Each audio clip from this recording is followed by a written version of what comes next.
Hi friends, நேற்று நடந்த CSK vs Mi மேட்ச்ல பார்த்தீங்கன்னா சிஎஸ்கே ஃபேன்ஸை வந்து முரட்டத்தனமாக சர்ப்ரைஸ் பண்ணிட்டாங்க சிஎஸ்கே டீம். அப்படி என்ன நடந்துச்சு அப்படின்னு பார்த்தீங்கன்னா, சிஎஸ்கேல ஆல்ரெடி பார்த்தீங்கன்னா ஆயுஷ் மாத்ரே, கலீல் அகமது இந்த மாதிரி பிளேயர்ஸ் எல்லாம் இன்ஜுரியில் போனதுனால பார்த்தீங்கன்னா சிஎஸ்கே ஃபேன்ஸுக்கு வந்து பார்த்தீங்கன்னா சிஎஸ்கே மேலே வந்து நம்பிக்கையே இல்லாமல் ஆயிடுச்சு. ஸோ இந்த சமயத்தில் தான் பார்த்தீங்கன்னா நேற்று வந்து எம்ஐ vs சிஎஸ்கே மேட்ச் நடந்துச்சு. இந்த மேட்ச்ல பார்த்தீங்கன்னா already cricket expert, already cricket players இவங்க கிட்ட எல்லாம் கேட்கும் போது பார்த்தீங்கன்னா எல்லாருமே பார்த்தீங்கன்னா எம்ஐ தான் வின் பண்ணும் அப்படிங்கிற மாதிரி சொன்னாங்க. ஸோ அந்த சமயத்தில் பார்த்தீங்கன்னா சிஎஸ்கே ஃபேன்ஸ்க்கே வந்து ஹோப் இல்லை, சிஎஸ்கே வந்து எம்ஐயை வந்து பீட் பண்ணிடும் அப்படிங்கிற மாதிரி தான் நினச்சிக்கிட்டு இருந்தாங்க. ஸோ ஆனால் நேற்று மேட்ச்சில் நடந்ததே வேற. ஸோ என்ன நடந்துச்சு அப்படிங்கிறத பற்றி பார்க்கலாம். அதாவது என்ன நடந்தது அப்படின்னு பார்த்தீங்கன்னா, நேற்று டாஸ் வின் பண்ண எம்ஐ பார்த்தீங்கன்னா ஃபர்ஸ்ட் வந்து பவுலிங் சூஸ் பண்ணாங்க. ஃபர்ஸ்ட் பேட்டிங் இறங்கின சிஎஸ்கேல பார்த்தீங்கன்னா ருத்ராஜ் கெய்க்வாட் வந்து பார்த்தீங்கன்னா நேற்று வந்து ஒரு ரெஸ்பான்சிபிள் பேட்டிங் ஆடலான்னு தான் பார்த்தாரு. அன்ஃபார்ச்சுனேட்லி அவர் அவுட் ஆயிட்டாரு. ஆனால் பார்த்தீங்கன்னா சஞ்சு சாம்சன் பார்த்தீங்கன்னா ஓப்பனிங்ல இருந்து பார்த்தீங்கன்னா ரெஸ்பான்சிபிலிட்டி எடுத்துக்கிட்டு மேட்சை வந்து கொண்டு போனாரு. அவர் பார்த்தீங்கன்னா 54 பாலுக்கு பார்த்தீங்கன்னா 101 ரன் அடிச்சாரு. ஸோ அவரோட ஸ்கோர் தான் வந்து டீம்ல வந்து பெரிய ஸ்கோரா இருந்துச்சு. டுவால் பிராவிஸ் அவராகட்டும், சஃப்ராஸ் கான் இவங்கெல்லாம் பார்த்தீங்கன்னா அங்கங்கே வந்து ஸ்கோர் எடுத்து கொடுத்தாங்க. அது போக பார்த்தீங்கன்னா டெத் ஓவர்ஸ்ல வந்து ஓவர்டன் ஒரு ஓவரில் வந்து நல்லாவே பர்ஃபார்ம் பண்ணி கொடுத்தாரு. சிவம் தூபே வழக்கம் போல பார்த்தீங்கன்னா அவர் வந்து கொஞ்சம் சொதப்பிட்டாரு. அதாவது பேட்டிங் ஆர்டர் வந்து அவர் கரெக்டான பொசிஷன்ல தான் இறக்கி விட்டாங்க. ஸ்பின்னர்ஸை அட்டாக் பண்ண தான் பார்த்தாரு. ஆனால் பார்த்தீங்கன்னா அன்ஃபார்ச்சுனேட்லி அவரோட விக்கெட் வந்து போயிருச்சு. ஆனால் பார்த்தீங்கன்னா டெத் ஓவர்ஸ்ல வந்து பார்த்தீங்கன்னா நமக்கு பேட்டிங் ஆளே இல்லை அப்படிங்கிற பட்சத்தில் பார்த்தீங்கன்னா நேற்று பார்த்தீங்கன்னா சஞ்சு சாம்சன் கடைசி ஓவரில் இருந்ததுனால பார்த்தீங்கன்னா 18 ரன் ஸ்கோர் அடிச்சு கொடுத்து எப்படியோ 207ங்கிற டார்கெட் கொடுத்தாங்க. 207 இந்த டார்கெட் எல்லாம் பார்த்தீங்கன்னா மும்பை இந்தியன்ஸ் வந்து சாதாரணமாக அடிச்சிருவாங்க அப்படின்னு தான் சிஎஸ்கே ஃபேன்ஸ் எல்லாம் நினைச்சாங்க. 207 இதெல்லாம் பத்தாதடா அப்படிங்கிற மாதிரி ஒரு ஸ்கோராக தான் இருந்துச்சு.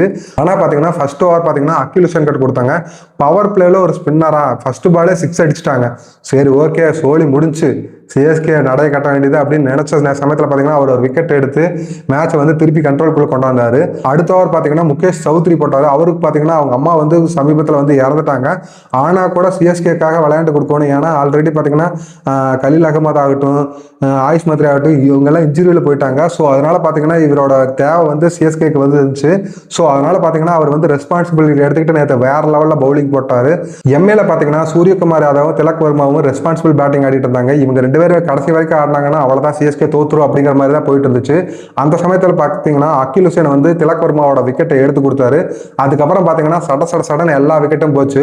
இந்த சமயத்தில் பார்த்தீங்கன்னா நூர் அகமத், கன்சோல் கம்போஜ், ஜெமி ஓவர்டன் இவங்க எல்லாமே பார்த்தீங்கன்னா ரெஸ்பான்சிபிள் பவுலிங் போட்டு பார்த்தீங்கன்னா எம்ஐஏ வந்து பார்த்தீங்கன்னா 104க்கு வந்து ஆல் அவுட் எடுத்துட்டாங்க. ஸோ இதனால பார்த்தீங்கன்னா சென்னை சூப்பர் கிங்ஸ் பார்த்தீங்கன்னா 5வது இடத்துக்கு போயிடுச்சு. இது வந்து சிஎஸ்கே பார்த்தீங்கன்னா இதனால வரைக்கும் 103 ரன் வித்தியாசத்தில் வந்து வின் பண்ணதே கிடையாது. நேற்று பார்த்தீங்கன்னா மோட்டத்தனமான வின்னு.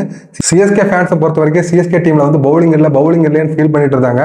நேற்று போட்ட பவுலிங்கை பார்த்தா பவுலிங் இல்லாத டீம் மாதிரியே தெரிஞ்சு அந்த அளவுக்கு வந்து வேற லெவலில் பவுலிங் போட்டு எம்ஐ வந்து 104 ரன்ல சூட்டிட்டாங்க. நேற்று சிஎஸ்கே பிளேயர்ஸ் எப்படி கிரவுண்டில் சம்பவம் பண்ணாங்களோ அதே மாதிரி பார்த்தீங்கன்னா நேற்று ஸ்டேடியத்தில் பார்த்தீங்கன்னா நம்ம சிஎஸ்கே ஃபேன்ஸ் வந்து பார்த்தீங்கன்னா வேற லெவலில் சம்பவம் பண்ணிட்டாங்க. அப்படி என்ன சம்பவம் பண்ணாங்கன்னு பார்த்தீங்கன்னா வான்காடே ஸ்டேடியத்தில் பார்த்தீங்கன்னா சிஎஸ்கே ஃபேன்ஸ் தான் வந்து நிறைய பேர் இருந்தாங்க. ஏன் அப்படின்னு பார்த்தீங்கன்னா தோனி நாளைக்கு எப்படியும் சிஎஸ்கேக்கு விளையாடுவார் அப்படின்னு நம்பிக்கையில் பார்த்தீங்கன்னா நிறைய பேர் வந்து பார்த்தீங்கன்னா சிஎஸ்கே ஃபேன்ஸ் வந்து படை எடுத்திருந்தாங்க. ஆனால் பார்த்தீங்கன்னா சிஎஸ்கே ஃபேன்ஸ்க்கு வந்து ஒரு மிகப்பெரிய ஏமாற்றம் என்னன்னா பார்த்தீங்கன்னா தோனி நேற்று அன்ஃபார்ச்சுனேட்லி விளையாடல. ஆனால் கூட பார்த்தீங்கன்னா சிஎஸ்கே ஃபேன்ஸ்க்கு வந்து வேற லெவல் நேற்று செலிப்ரேஷன் தான். ஏன்னா சிஎஸ்கேவோட இந்த அபாரமான வெற்றி வந்து பார்த்தீங்கன்னா சிஎஸ்கே ஃபேன்ஸை வந்து வேற லெவலில் சாட்டிஸ்ஃபைட் பண்ணியிருப்போம். ஆனாலும் தோனி இல்லாத வந்து சிஎஸ்கே ஃபேன்ஸுக்கு வந்து ஒரு வருத்தமாக தான் இருந்திருக்கு. ஏன்னா தோனியை பார்க்கறதுக்கு தான் அந்த க்ரௌடே வருது. அவங்களுக்கு வந்து மிகப்பெரிய ஏமாற்றமாக இருந்திருக்கும். இந்த வீடியோ உங்களுக்கு பிடிச்சிருச்சுன்னா லைக் பண்ணுங்க, ஷேர் பண்ணுங்க, மறக்காம சப்ஸ்கிரைப் பண்ணுங்க. Thank you friends.